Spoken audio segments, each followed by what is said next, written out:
నా గుండెలో నీవుండిపోవా, నా కళ్ళలో దాగుండిపోవా, చిరుగాలిలా వచ్చి గుడి గంటలే కొట్టి మన ప్రేమనే చాటవా, నా గుండెలో నీవుండిపోవా. హే లా లా లా. కలలో నీవే నిజమైనావే, ఈ వేళిలా ఎదురైనావే. లా లా లా లా లా లా లా లా లా లా లా. ఓ పాపాలాలి జన్మకే లాలి, ప్రేమకే లాలి, పాడనా తీయగా. లా లా లా లా లా లా లా లా లా లా లా లా. నాలో నేను లేనే లేను, ఎప్పుడో నేను నువ్వయ్యాను, అడగక ముందే అందిన వరమా, అలజడి పెంచే తొలి కలవరమా.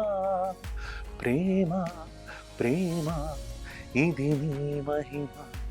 లా లా లా లా లా లా లా లా లా లా లా.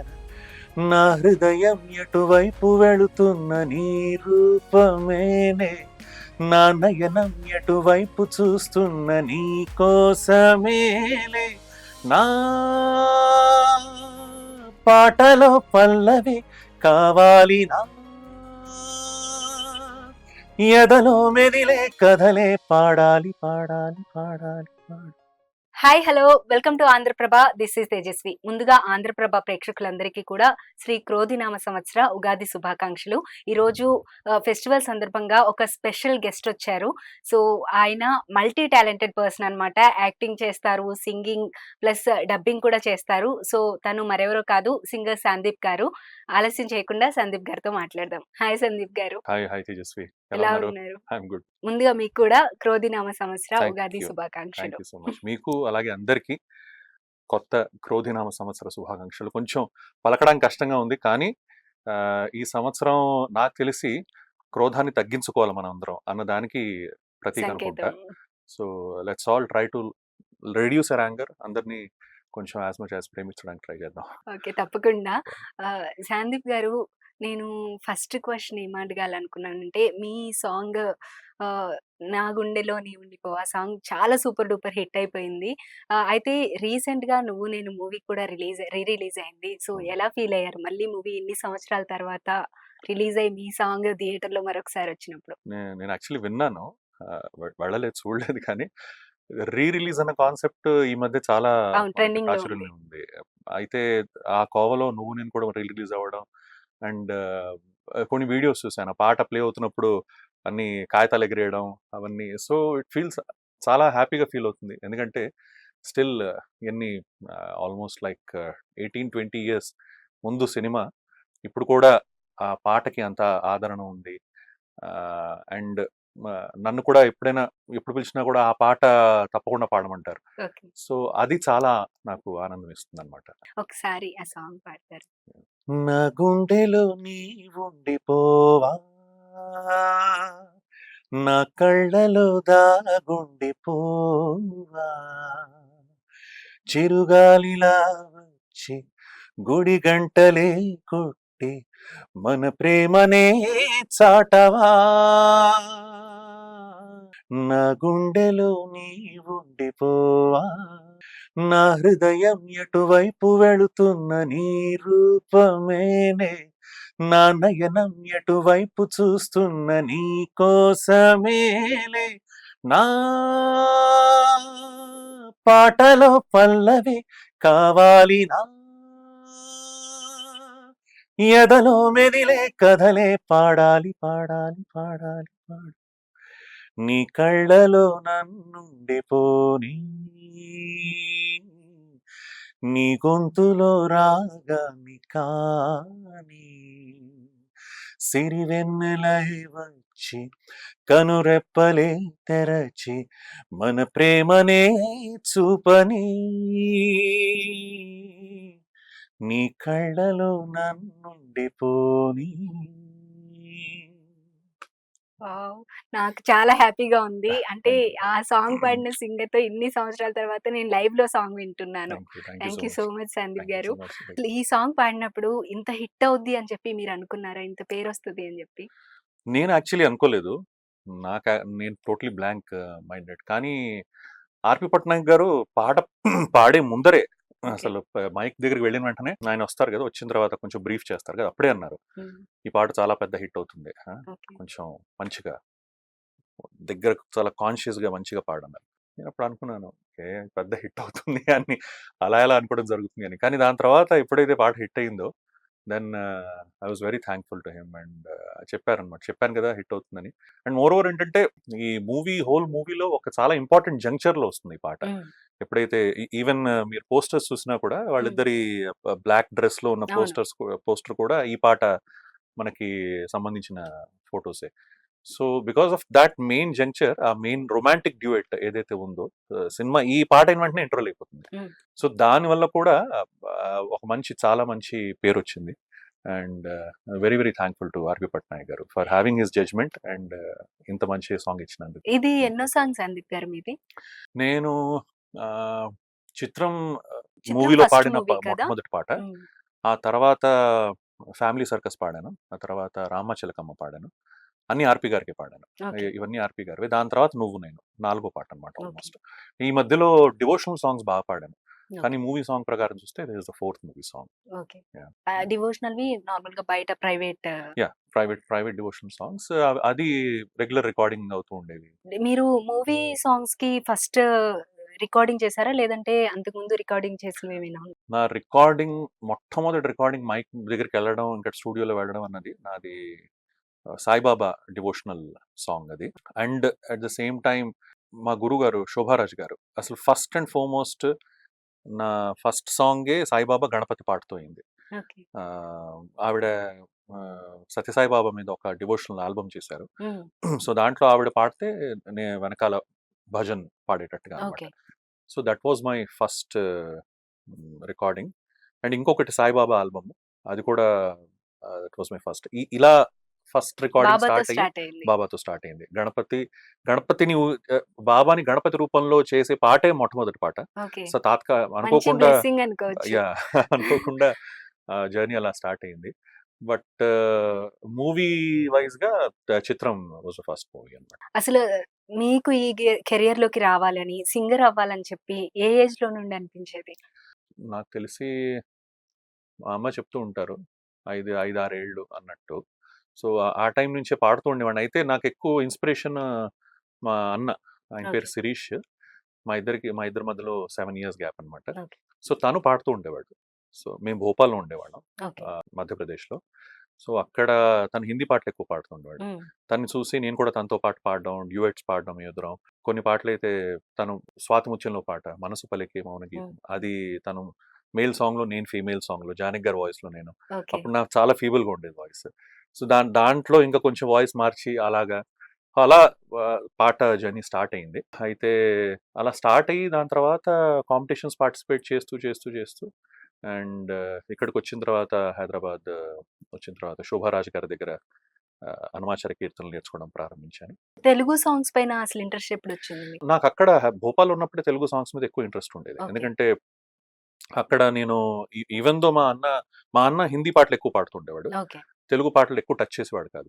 నేనేంటంటే ఆ హిందీ పాటలు ప్రాక్టీస్ చేస్తూ అట్ ద సేమ్ టైమ్ ఎప్పుడైతే సమ్మర్ వెకేషన్స్‌లో హ్మ్. ఇక్కడికొచ్చేవాళ్ళం. ఓకే. వచ్చి ఇక్కడి నుంచి క్యాసెట్స్ తీసుకొని 'సాగర సంగమం' గాని, 'శంకరాభరణం' గాని ఇవన్నీ చిరంజీవి గారి పిచ్చ ఫ్యాన్ నేను. ఓకే. సో, చిరంజీవి గారి పాటలు అవన్నీ తీసుకొని అక్కడికి వెళ్లి ప్రాక్టీస్ చేసుకుంటూ ఉండేవాడినన్నమాట. సో, అలా తెలుగు పాటలు ప్రాక్టీస్ చేసేవాడిని.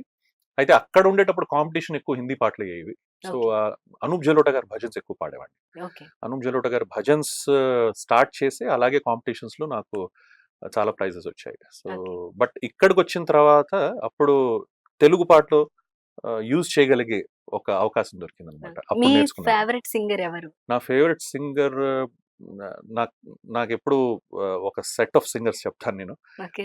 బాలు గారు is an all time inspiration. And హిందీలో త్రిమూర్తులు, కిషోర్ కుమార్, మొహమ్మద్ రఫీ, మన్నాడే, వీళ్ళు ముగ్గురు. సో వీళ్ళ పాటలు చిన్నప్పటి నుంచి ఎక్కువ విన్నాను. బట్ ఆఫ్ లేట్ దాని తర్వాత ఎప్పుడైతే వేరే వేరే జానర్స్ వినడం జరిగిందో ఆ తర్వాత చాలా మంది singers I started liking, like Hariharan garu, Sonu Nigam garu. Very big fan of Sonu Nigam garu. And Shankar Mahadevan గారు, హరిహరన్ గారు, లతా మంగేష్కర్ గారు, ఆశా భోస్లే గారు, చిత్ర గారు. సో ఇలా అనమాట.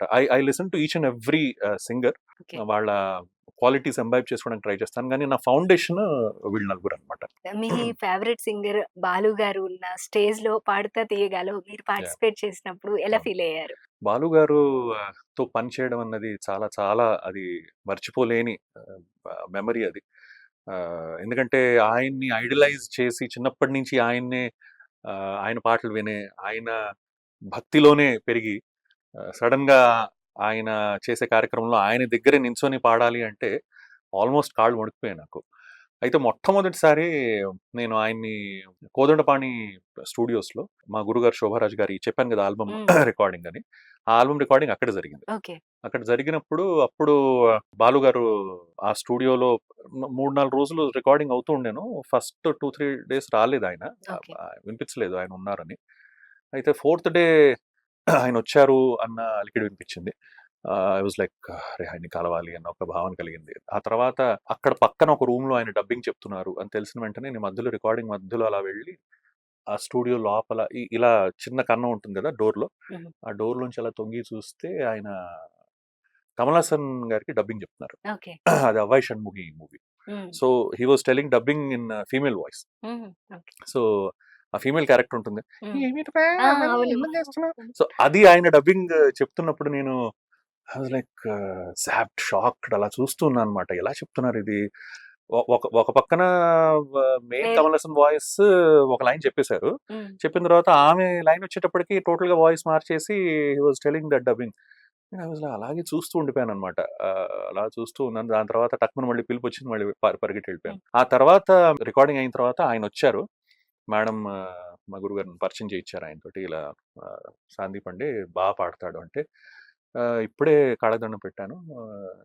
ఈ మధ్య పాడుతా తీయగా అన్న కార్యక్రమం స్టార్ట్ చేశామయ్యా. ఎందుకు మీరు పార్టిసిపేట్ చేయకూడదు అంటే, నేను పంపించాను సార్ ఆల్రెడీ. అప్పటికే ఆల్రెడీ పంపించాను ఓకే. క్యాసెట్ నేను. ఇంకా రాలేదు. దానికి రిజల్ట్ ఏంటంటే, అది కొంచెం టైం తీసుకుంటుందమ్మా. చాలా ఉంటాయి కదా వినడానికి. నేనే వినాలి. నేనే అన్ని చేయాలి. చాలా కొంచెం టైం తీసుకుంటూ ఉంటుంది. మీ గురువుగారు చెప్పారంటే తప్పకుండా మీ వాయిస్ మంచి వాయిస్ అయి ఉంటుంది. హ్మ్. ఆ! నేను తప్పకుండా విని చెప్తానులే అన్నారు. దాని తర్వాత ఒక 3, 4 నెలల తర్వాత నాకు పిలుపొచ్చింది. పిలుపొచ్చిన తర్వాత అప్పుడు ఫస్ట్ టైమ్ 'తరలి రాధ తని వసంతం' ఆ యాహ్! పాట ఆయన ముందు పాడినప్పుడు ఆయన ఒక చిన్న స్టేజ్ లాగా ఉంటుంది. దాని హ్మ్. పైన ఎక్కి నేను పాడాలి. ఆయన పాట అయిన వెంటనే ఆయన ఎక్కి అంటే సారీ, పాట అయ్యే ముందరే ఓకే. కన్వర్సేషన్ చేస్తున్నప్పుడు ఆయన స్టేజ్ మీద ఎక్కిపోయి నా మీద చెయ్యి వేసి, నేనెందుకు ఎక్కానో తెలుసా? అసలే మీరు పొడుగు. మీ ముందు నేను మరుగుజ్జువాడిలా కనబడుతున్నాను. అందుకని ఐ జస్ట్ థాట్ నేను పైకెక్కితే కొంచెం హైట్ సరిగ్గా ఉంటుందని ఒక చిన్న జోక్ హ్యూమర్ చేసి, హ్మ్. సో, అప్పటిదాకా టెన్షన్‌లో ఉన్నవాడిని ఫ్రీ ఆల్మోస్ట్ అయ్యేలాగా. చాలా రిలాక్స్ అయ్యేటట్టుగా హ్మ్. చేశారనమాట. సో, ఆ తర్వాత పాట పాడిన తర్వాత చాలా చాలా మెచ్చుకున్నారు. అలాగే ఫైనల్స్ దాకా వెళ్ళాను పాడుతా తీయగల.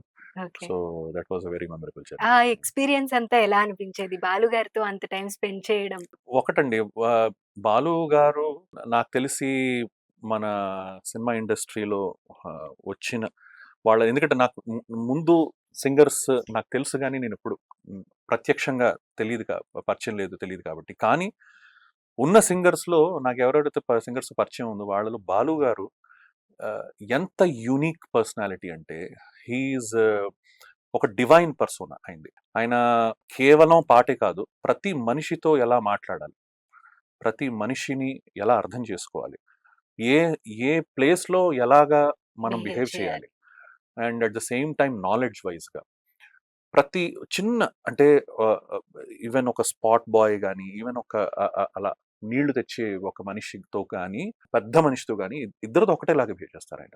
ఆయన్ని కూడా మీరనే పిలుస్తారు. నన్ను కూడా మీరనే పిలిచేవారాయన. ఓకే. మీరు సందీప్ మీరు అని. నేనెప్పుడు అంటూ ఉండేవాడిని, సార్ నన్ను మీరెందుకు పిలుస్తారు నువ్వు అని. దాని తర్వాత మెల్లిమెల్లిగా దాని తర్వాత నువ్వు అని పిలిచారు. బట్ స్టార్టింగ్‌లో మీరు సో, అది ఆయన దగ్గర నేర్చుకోవాల్సిన ఒక విషయం. అట్ ద సేమ్ టైమ్ ఏంటంటే, ఎప్పుడు పాటలోనే, ఎప్పుడు పాటల్లోనే ఆయన he was very, very, very serious and professional about singing. Okay. ఆ ఒక్క పాట తీసుకున్నారంటే, ఆ పాట మీద ఎంత సీరియస్‌గా ఆయన ప్రాణం పోస్తారంటే, ఈవెన్ ప్రతి ప్రోగ్రామ్ ముందు రిహార్సల్ కంపల్సరీ చేసుకోవాలి. జస్ట్ క్యాజువల్‌గా అరే! ఇన్ని సార్లు పాడాను కదా! ఈ పాట. ఎన్నో వేల సార్లు పాడుంటారు ఆ పాట ఆయన. హ్మ్. కానీ స్టిల్ ఆయన రిహార్సల్ చేసే రిహార్సల్. దాని తర్వాత పాడతారు. ఓకే. అదొక విషయం. అట్ ద సేమ్ టైమ్ ఏంటంటే ఆయనతో మనం కలిసి కూర్చొని మాట్లాడితే ఆయన ఎక్స్‌పీరియన్సెస్ చెప్తున్నప్పుడు నిజంగా ఎంత అద్భుతంగా అనిపిస్తుందంటే ఎన్నో రకాల ఆయన ఎక్స్‌పీరియన్సెస్ ఆయన చేసిన వర్కింగ్ ప్యాటర్న్ ఎలా ఉండేది. ఇప్పుడు జనాలకి ఎలా సులువైపోయిందో. But at the same time దానికి దీనికి ఆ బ్రిడ్జ్‌గా ఆయన ఎన్ని విషయాలు నేర్చుకున్నారో ఇవన్నీ కూడా చాలా పంచుకుంటూ ఉండేవారు. ఓకే. సో, నిజంగా నేను చాలా లక్కీ అనుకుంటాను. ఎందుకంటే మా జనరేషన్ వాళ్ళందరూ కూడా. ఎందుకంటే కేవలం నేనే కాదు. చాలా మంది ఆయనతో పనిచేసిన వాళ్ళు ఆయనతో ఆ సాన్నిహిత్యం పొందగలిగారు. At the same time not only at the professional level but at the personal level also ఆయన మన ఇంట్లో ఫంక్షన్‌లు ఏమైనా కూడా ఆయన అటెండ్ అయ్యేవారు. ఓకే. నా పెళ్ళికి కూడా ఆయనొచ్చారు. Okay. At the same time మనం ఏదైనా పాట పాడి ఆయనకి మెయిల్ పెడితే మెయిల్ రిప్లై ఇచ్చేవారు. వాట్సాప్ పెడితే వాట్సాప్ మెసేజ్ వాయిస్ మెసేజ్ ఇచ్చేవారు. సో, ఎంతోమందికి చాలా మందికి ఆయన అది ఒకటి అనుకుంటూ ఉండేవాళ్ళం ఏమంటే అసలు ఆ లెవెల్‌లో ఉండి అంత బిజీ ఉండి అసలు ఆయనకి అంత టైం ఎక్కడి నుంచి దొరికేది? ఒక్కొక్కళ్ళది విని దానికి ఆ విశ్లేషణ ఇచ్చి రిప్లై ఇవ్వగలిగే టైము ఓపిక ఎలా అంత ఉండేది అని. Patience. So, that is what makes him a special person. And అది మనం నేర్చుకోవాల్సింది. ఆహ్, ప్రతి ఒక్క విషయాన్ని, సిట్యుయేషన్‌ని విలువ ఇవ్వడం, ప్రతి మనిషికి విలువ ఇవ్వడం. అది నిజంగా ఆయన కేవలం పాటలో అయితే చాలా ఒక సముద్రమే. అవును. కానీ పాట కాకుండా he is an whole person. Raymond అంటారు కదా! హ్మ్. కంప్లీట్ మ్యాన్ అని. Hmm. He was a complete man. That's what. Okay. మీరు ఎక్స్‌ప్లెయిన్ చేసేవాళ్ళు, మొత్తం సిట్యుయేషన్స్ చెప్పేవాళ్ళన్నారు హ్మ్. కదా! హ్మ్. ఆయన స్టేజ్ పైన కూడా స్వరాభిషేకంలో కానీ, అవును. ఆయన పాడిన ప్రతి పాటకి ఆ టైంలో ఏం జరిగింది? హ్మ్. అసలు ఆ హ్మ్. సాంగ్‌లో మీనింగ్ ఏంటి? అవును. ఇదంతా కూడా చెప్తూ ఉంటే ఇంకా బాలు గారి కోసమే స్వరాభిషేకం కరెక్ట్. చూడాలి కరెక్ట్. అనిపిస్తుంది. కరెక్ట్. కరెక్ట్. ఈ సాంగ్‌లో ఇంత అర్థం ఉందా అని చెప్పి ఆయన చెప్తుంటే తెలిసేది. ఆయన నిజం. చెప్పిన తర్వాత ఆ సాంగ్ వినాలనిపించేది. చాలా మంది పాడుతా తీయగా, ఇంకా స్వరాభిషేకం ఈ విషయాని కోసం పాట కోసం అయితే సరే. కానీ ఈ విషయం కోసం ఎక్కువ చూసేవాళ్ళు. అవును. పాడుతా తీయగా ఆ పాత పాట ఎవరు ఏం చేశారు? ఆ ఎక్స్‌పీరియన్స్ ఏంటి? హ్మ్. దాని గురించి ఆ వెనకాల కథ ఏంటి? హ్మ్. ఇది చాలా ఇంట్రెస్టింగ్‌గా అవును. చెప్పేవారాయన. సో, దట్ ఈస్ అదే కదా! మనకు కావాల్సింది ఆ experience is something which really matters కదా! అవును. సో, అది that's what makes him totally different. హ్మ్. ఉదయ్ కిరణ్ గారితో మీ బాండింగ్ ఎలా ఉండేది? Uday Kiran was a very, very sweet boy. Okay. చాలా డౌన్ టు ఎర్త్. ఒక మన పక్కింటి కుర్రాడు ఎలా ఉంటాడో ఆయన అలాగే ఉండేవాడు. నేను తనతో కొన్ని ప్రోగ్రామ్స్ కూడా ట్రావెల్ చేశాను. 'ఆర్‌పి పట్నాయక్' గారి షో కూడా, ఆ తర్వాత ఆఫ్‌లైన్ కూడా కలిసినప్పుడు చాలా చక్కగా మాట్లాడేవాడు. అండ్ తనకేంటంటే ఈ ఈ ప్రాపర్ టిపికల్ ఇండస్ట్రీ మ్యాన్ లాగా ఉండేవాడు కాదు. ఓకే. అంటే ఒకసారి సక్సెస్ వచ్చిన తర్వాత మళ్ళీ హ్మ్. కొంచెం అలాంటివి ఏమీ లేవు. ఎప్పుడైనా సక్సెస్ వచ్చినా కూడా బిగినింగ్ నుండి అలానే హి ఉన్నారు. Was like thought only. Simple గానే ఉన్నాడు. అండ్ ఆ తర్వాత ఎప్పుడు కలిసినా కూడా అనేవాడు, "బ్రదర్ మీ పాట నాకు ఫేవరెట్ సాంగ్ బ్రదర్" అంటే నా గుండెలో నువ్వు చాలా ఇష్టం తనకి. ఓకే. ఎప్పుడు ఎక్కడ వెళ్ళినా కూడా తన్ని ఏ పాట పాడమని చెప్పినా కూడా తను ఆ పాటే పాడేవాడనమాట. ఓకే. సో, అలాగా అండ్ వండర్‌ఫుల్, వండర్‌ఫుల్ బాయ్. మనకు చెప్పడానికి ఏముంది అందరికీ తెలిసిన విషయమే. బట్ అదే అన్‌ఫార్చునేట్ అనిపిస్తుంది. Hmm. That he is no more between us. But I really wish ఆయన చేసిన మూవీస్ అన్నవి డెఫినిట్‌గా అందరి మనసులో ఎప్పుడూ ఎప్పుడూ నిలిచిపోతాయి. ఉంటాయి. అది అవును. మాత్రం ఉన్న సత్యమే. Whatever he did best. Songs ఇప్పుడు ఎక్కడైనా కాంపిటీషన్‌లో పాడాలన్నా, జనరల్‌గా పాడుకోవాలన్నా ఆల్రెడీ ఒకళ్ళు పాడుంటారు కాబట్టి, ఆ లిరిక్స్ ఇలా ఉంటాయి. ఈ ట్యూన్‌లో పాడాలి అని చెప్పి పాడుతూ ఉంటారు. హ్మ్. కానీ అసలు కంపోజ్ చేసేటప్పుడు ప్రాసెస్ అంతా ఎలా ఉంటుంది? సింగర్సే అది కంపోజ్ చేసుకునేటప్పుడు ఇలా పాడాలి అని చెప్పి రిహార్సల్ చేయాలా? లేదంటే మ్యూజిక్ డైరెక్టర్ ఇలా అని నేను ఎక్స్‌ప్లెయిన్ చేస్తారా? ఎలా ఉంటుంది? మనకి అసలు ఫస్ట్ పాట అన్నది ఫస్ట్ స్టేజ్ కంపోజిషన్ జరుగుతుంది. ఓకే. నార్మల్ కంపోజిషన్ జరిగిన హ్మ్. తర్వాత దాని మీద లిరిక్స్ సాధారణంగా 80% ఆఫ్ కేసెస్ 90% ఆఫ్ కేసెస్ ఇలాగే అవుతుంది. ఓకే. మ్యూజిక్ మీద ట్యూన్ మీదే లిరిక్ రాయడం జరుగుతుంది. ఓకే.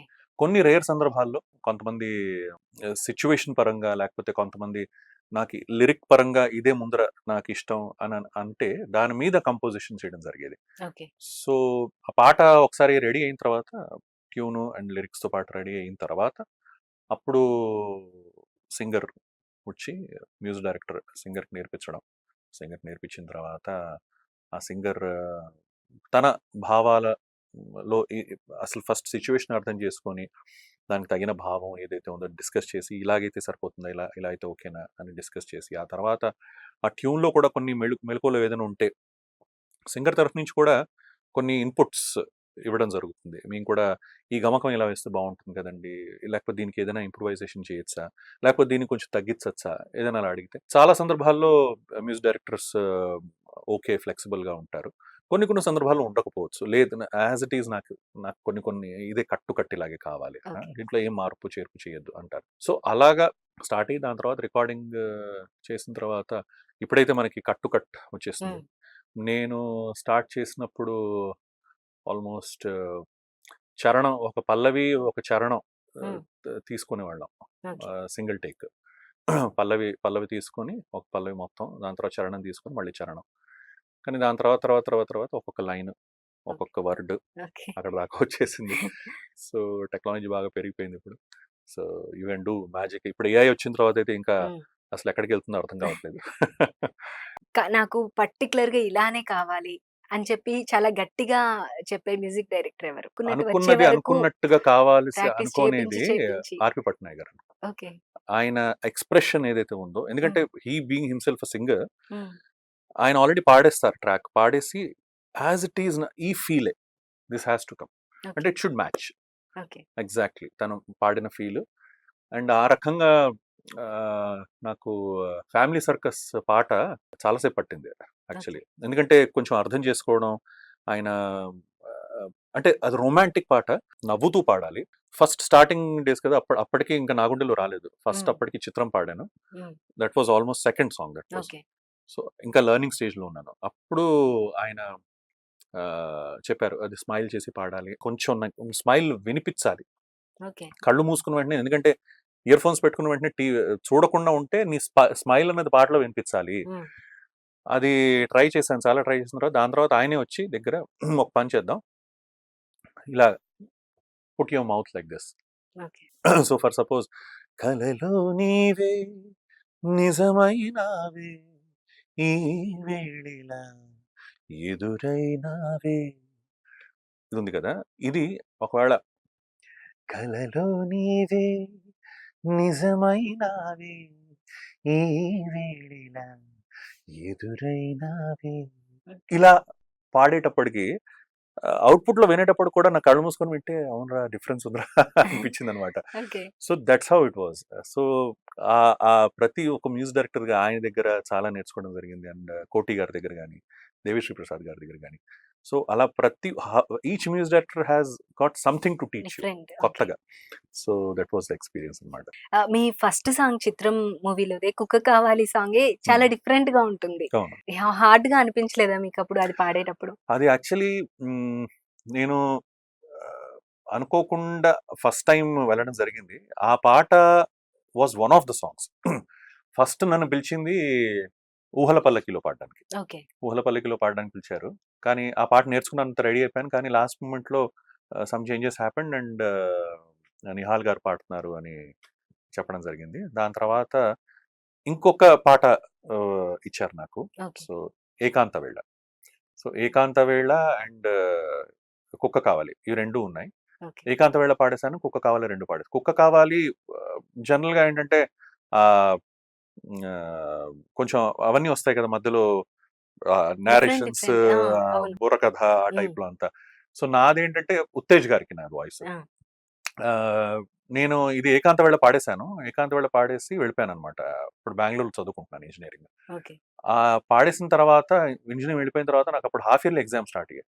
ఓకే. అప్పుడే మౌళి గారు, ఎవరైతే ఆర్పి పట్నాయక్ గారి బ్రదర్ ఉన్నారో, ఆయన ఫోన్ చేసి అడిగారు అనమాట, నువ్వు మళ్ళీ రాగలుస్తావా, ఫైల్స్ కరెక్ట్ అయ్యాయి ఏకాంత వేళ అవి, so can you come immediately and Singh. అప్పుడు నేను రాలేని పరిస్థితి అనమాట. సార్ నాకు ఇలా ఎగ్జామ్స్ అవుతున్నాయి అనేటప్పటికి బికాస్ ఆఫ్ అర్జెన్సీ అది మళ్ళీ రీడప్ చేయాల్సి వచ్చింది అనమాట. ఓకే. సో అది ఆ ఏకాంత వేళ మళ్ళీ తర్వాత నేను ఇంకా భార్గవి పెళ్ళ ఇద్దరు పాడాం ఫస్ట్. ఓకే. దాని తర్వాత రీడప్ చేసినప్పుడు ఆ, మల్లికార్జున్ ఇంకా కౌసల్య గారు ఓకే. వాళ్ళిద్దరితో వచ్చాయి. ఫైనల్ గా మిగిలింది నాకు కుక్క కావాలి ఒకటి మిగిలింది అనమాట. Okay. So that's how this song అది came out as the first first song song అనమాట. అయింది. అప్పటికి, ఇప్పటికి చాలా చేంజెస్ అయితే వచ్చాయి సందీప్ గారు. సో, ఆపర్చునిటీస్ ఆ టైంలో ఏ విధంగా ఉండేది? ఇప్పుడెలా ఉంటుంది అంటారు? డెఫినెట్లీ ఇప్పుడు మనం ఎప్పుడైతే ఫ్రెష్ గా వచ్చామో అప్పుడు హ్మ్. ఆపర్చునిటీస్ డెఫినెట్ గా ఎక్కువ ఉంటాయి. అప్పుడు almost like every week every other day recording ఉంటూ ఉండేది. హ్మ్. అండ్ ఫ్లో ఆఫ్ సింగర్స్ ఎంతమంది ఎక్కువ వచ్చేస్తుంటే ఆటోమేటిక్, ఎందుకంటే ఎవరైనా కూడా ఫ్రెష్ గా వచ్చిన వాళ్ళు ఎక్కువ ప్రిఫర్ చేస్తూ ఉంటారు తెలియకుండా, ఓకే. ఆబ్వియస్లీ. ఎందుకంటే there are lot of logistics also involved, hmm. Budget ఇవన్నీ కూడా హ్మ్. ఉంటాయి కదా. సో స్టార్టింగ్ లో obviously every one will be looking for opportunity అవును. రాదర్ దెన్ నాకు ఇంత కావాలి అంత కావాలి హ్మ్. అనుకో. ఒకసారి మనం ఎస్టాబ్లిష్ అవుతూ వెళ్ళిపోయిన తర్వాత మనకు ఒక పారామీటర్ మనం సెట్ చేసుకుంటాం. హ్మ్. సో దానివల్ల కూడా కొన్ని కొన్ని సార్లు opportunities, but one thing is that by God's grace relevancy is something which is there still. పాటలు పాడుతూ ఉండడం అన్నది చాలా చాలా ఆనందమైన విషయం. అండ్ ఇప్పుడు కూడా పాటలు పాడుతూ ఉండడం అండ్ ప్రోగ్రామ్స్ చేస్తూ ఉండడం, that is touch wood by God's grace. And I'm very very thankful for that. ఒకటేంటంటే అప్పటికి ఇప్పటికి ఎన్నో మార్పులు వచ్చినా కూడా, ఎంతో మంది సింగర్స్ వచ్చినా కూడా, ఆ పాడుతా తీయగా మెమరీస్ ఏవైతే ఉన్నాయో హ్మ్. జనాల మైండ్లో, అట్ ద సేమ్ టైం నేను సారేగామలో పార్టిసిపేట్ చేసిన వాళ్ళు చాలా చాలా మంది చూసారు ఆ సారేగామపా కూడా. So our respect is totally different. ఇప్పుడు because of this YouTube and OTT hmm. Venues అన్ని చాలా పెరిగిపోయాయి, అవును. బీభత్సంగా పెరిగిపోయాయి, హ్మ్. ఆపర్చునిటీస్ కూడా బాగా పెరిగిపోయాయి. హ్మ్. కానీ ఏంటంటే ఫోకస్ అన్నది చాలా డైల్యూటెడ్ గా అవును. ఉంటుందన్నమాట. హ్మ్. సో అప్పుడు అలా అలా ఉండేది కాదు. ఫోకస్ అన్నది కొంతమంది మీద అలా ఉంటూ ఉండేది. So because of that, by God's grace, ఆ ఆ పేరు కానీ ఆ రెస్పెక్ట్ కానీ ఇప్పుడు కూడా ఉండడం అన్నది I really feel it's blessings of God. మీరు ఫస్ట్ పాడడమే బాలు గారి దగ్గర స్టేజ్ పైన పాడారు. తర్వాత సరిగమపకెళ్లారు. ఆ తర్వాత ఇండియన్ ఐడల్‌కి వెళ్ళిన ఫస్ట్ తెలుగు మేల్ సింగర్ కూడా యా మీరే. యా సో, యా ఇక్కడి నుండి అక్కడికెళ్ళిన తర్వాత ఆ ఎక్స్‌పీరియన్స్ ఎలా ఉండేది? నాకు సారేగామపలో పార్టిసిపేట్ చేయడం అన్నది అది ఒక కళ అనమాట. ఎప్పటినుంచో అనుకుంటూ ఉండేవాడిని సారేగామలో పార్టిసిపేట్ చేయాలి. అండ్ నాకు ఎందుకంటే సోను నిగమ్ చాలా ఇష్టం అని చెప్పాను కదా. ఓకే. ఆయన హ్మ్. యాంకరింగ్ అవును. చేసేటప్పుడు ఆయన యాంకర్ చేసేటప్పుడు ఆయన కూడా కలవాలి అండ్ అటాచ్డ్ అనమాట. 2 హ్మ్. పార్టిసిపేట్ చేయాలి, ఆయన కలవాలి అనేది. కలవాలి. సేమ్ బాలు గారి లాగే. అయితే ఆయన ఉన్నప్పుడు నేను ఎప్పుడైతే నా క్యాస్ట్ పంపించానో అది కాస్త దాని తర్వాత ఆయన వెళ్ళిపోయారు. ఓకే. అమానయాన్ అని యాంకర్స్ మరొక వచ్చారు. యాంకర్. ఓకే. వాళ్ళు అయిన తర్వాత మళ్ళీ షాన్ వచ్చారు యాంకర్. ఓకే. షాన్ వచ్చిన తర్వాత సారేగామ కాస్త సారేగామ పాగా ఆ! మారింది. సో అప్పుడు సారేగామ పాగా మారినప్పుడు నాకు పిలుపొచ్చిందనమాట. ఓకే. అప్పుడు నేను వెళ్ళాను.